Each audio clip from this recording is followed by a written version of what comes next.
নমস্কার বন্ধুরা, সুমতি রান্নাঘরে আপনাদের সকলকে স্বাগত জানাই। তো বন্ধুরা, এখন তো শীতকাল।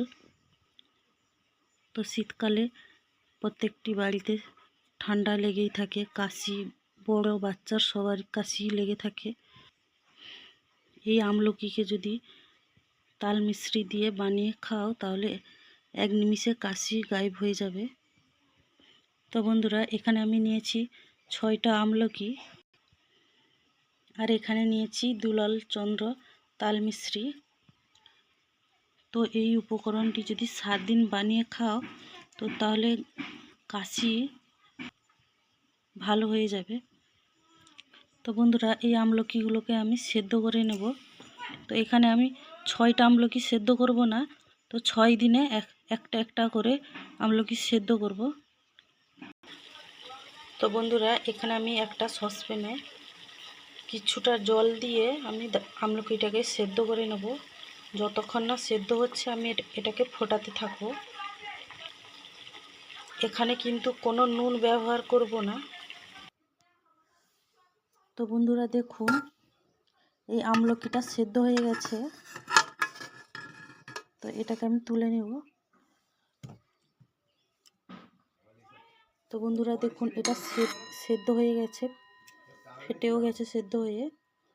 তো এটা একটু ঠান্ডা হলে, তো বন্ধুরা দেখুন, এটা গরম কিছুটা কমে গেছে। তো এটা হালকা গরম থাকবে। এটা হাতে চাপ দিয়ে দিয়ে এটাকে ভালো করে, তো বন্ধুরা এটাকে চেপে চেপে এইভাবে দলে নিব। তো বন্ধুরা, এটা এইভাবে আমি দলা দিয়ে নিয়েছি।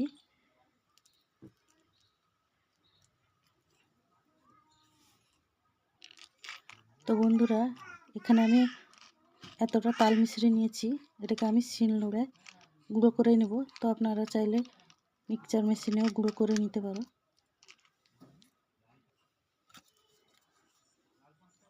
তো বন্ধুরা, এটা আমি গুঁড়ো করে নিয়েছি, কিছুটা জল মিশিয়ে দিয়েছিলাম।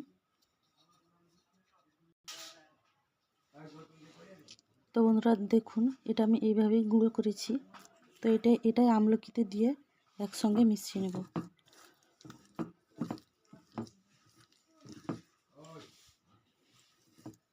এটা ভালোভাবে মেশাতে হবে। তো বন্ধুরা দেখুন, এটা আমি মিশিয়ে নিয়েছি ভালো করে। তো এইভাবে যদি বাড়িতে বানিয়ে খাও, বাচ্চা বা বড়দের খেতে দাও, তাহলে এটা খুবই ভালো হবে, কাশিও ভালো হয়ে যাবে। 7 দিন খেতে হবে এটাকে। তো এটা যদি ভালো লাগে আপনাদের, তাহলে লাইক কমেন্টে জানাবে, আর অবশ্যই সাবস্ক্রাইব করে দেবেন।